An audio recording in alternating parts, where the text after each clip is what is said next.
بسم الله. magacaygu waxa weeye Cabdiqaadir Maxamuud Ismaaciil.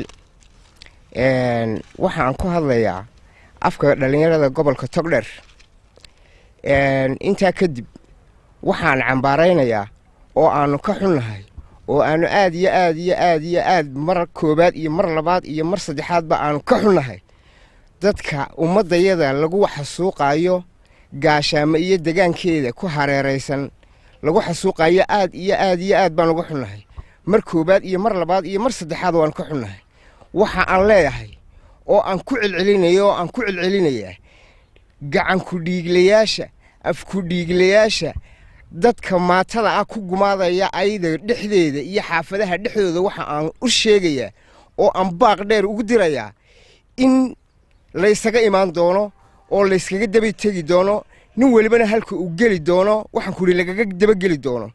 mar labaad iyo mar saddexaad iyo mar afraad ba waxaan leeyahay taasi idiin cuntami mayso idiina socon mayso gumaadka aad dadka ummadda maatada ah ku gumaadaysaan ayda dhexdeeda ku gumaadaysaan waa la iskaga daba imaan doonaa waanaanu cambaaraynaynaa waanaanu ka xunnahay haddii aanu nahay dhalinyarada gobolka Togdheer aad baan uga xunnahay. bismillaah wasalaatu wasalaamu calaa ashrafil anbiyaa wal mursaliin wabacd magacaygu waa Mubaarak Cabdi Qaybiye haddaan ku horraysiiyo waxaanu ka hadlaynaa annagoo ah dhalinyaradii gobolka Togdheer oo maanta u soo baxnay inaanu ka hadalno dhacdooyinka qalafsan ee murugada leh ee ka dhacay deegaanka Jaamac Dubbad ee ay ummadooda ku xasuuqayeen iyo ummadda kale Soomaaliyeed iyo ummadda Itoobiyaanka ay maanta doonayaan inay annaga nolol soo galaan fidmo amni baanu ku noolayn amni darra maantana lagu wadaa waxa weeye dadka la gumaaday waa la iska daba imanayaa waxaanu diyaar u nahay baaqa ay soo saaraan dhaqameedkaygu iyo salaadiintayadu wixii ay nafraan in haddaanu nahay dhalinyarada halkan joogto maanta inaanu fulin doono inaylayna waxaan leeyahay ninka qoriga ka cararaya maalinta qaraarato waa la yaqaanaa adiga iyo 16,000 ee tababartayba waa la idin waayi doonaa adiga 16,000 ee tababartayba waa la idin waayi doonaa 10 cashaan noloshiisa ku soo gabagabayn doonaa haddaa maatadayada ka dayn weydaan baaba iyo gumaadka ka dayn weydaan 10 cashaan noloshiisa lagu soo gabagabayn doonaa annaga xabadda ayay noogu badisaa bismillaahir rahmaanir rahiim salaatu wasalaamu calaa ashrafil anbiyaa wal mursaliin magacaygu waa Baashe Maxamed Ismaaciil waxaan cambaaraynaa hawshii ka dhacday Jaamac Dubbad ee weli ka socotay deegaamadii aan weli la joojin ayaanu cambaaraynaa haddaan nahay dhalinyarta gobolka Togdheer waxaan beesha caalamka iyo wadamada jaarka iyo kuwa Afrikaanka ah u sheegaynaa in hawshii Jaamac Dubbad ka socotay ay tahay genocide dadka halka lagu leenayaa ma aha dad nabadiida sida ayagu sheegeen dadka halka lagu leenayaa ma aha dad cashuur diida sida ayagu sheegeen dadka halka lagu leenayaa ma aha dad hubaysan sida ayagu sheegeen waxaan leenahay dadka ummadda halka lagu leenayaa waxa laga aaminsan beesha caalamka si inay la sheegay loo gelinayaa waa wax beena waxaan leenahay ummadda halka lagu xasuuqay waa ummad maata sida meediyaha ka caday horeba looga arkay ummad 90 jira oo masaajidku cigabaysan soo indhalaba la laayay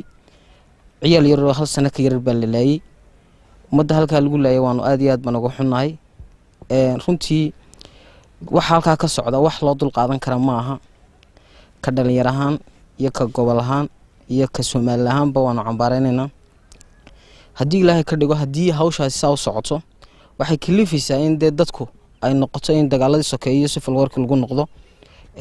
dhalinyarada halkan joogta ma aha dad isku hayba laakiin waa dad gobolka mideeyo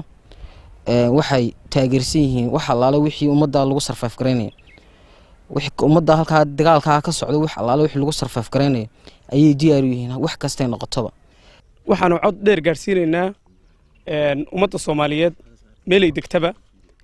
runtii anagu caban mayno cabasho ma ha baaqanaanu diraynaa waxa weeyaan inaanu ogeysiino dadka Soomaalida ah dunida meel kasta ay joogaan in aanay meeshu ka jirin dawladii ma nihin dad cawda shar iyo khayrba loogama dheereeyo waxaan leeyahay shar iyo khayrba loogama dheereeyo xabadana walaalana rag xabad ka baqaya ma nihin waxaanu leenahay ummadda Soomaaliyeed arka baanu leenahay annagu dili mayno maati hooyo dili mayno iyo ilmaheedii yaraa ay dhashay laakiin waxaan soo imanaynaa dadka shaarka dawladda xiran ee doonaya inay maatida dooxaan dawladdu ma naqaano dawlad deegaanka Soomaalida ee waxaanu naqaanaa dawladda maati dooxa ayaanu naqaanaa haddaanu nahay dhalinyarada gobolka Togdheer waxaanu hiil iyo hoob garab taagannahay ummadayada ku dhaqan dawladda Itoobiya ee dhul wadaagga leh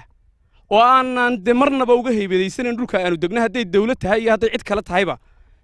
inaanu uga gurnaamo uga qaxno ee aanu difaaci doonno haddaanu dhalinyarada nahay qalimkaanu sidana qorigana waanu qaadan doonnaa haddii ilaahay nafta nagu simo assalaamu calaykum waraxmatullaahi wabarakaatu wasalaatu wasalaamu calaa ashraf alambiyaa walmursaliin amaa bacdu anigoo magacaygu yahay cabdiqani nuur xirsi oo ku magac dheer Dhirbaaxo ahna musharax u tartamaya golaha wakiilada Jamhuuriyadda Somaliland 2017 hadii la gaaro message-kan maanta dirayna waxa weeye inaan odayaashayada iyo hogaamiyeyaasha dhaqanka aanu tixgelin iyo sharaf u hayno oo aan ku ixtiraamayno go'aanka laakiin doorkii dhalinyarada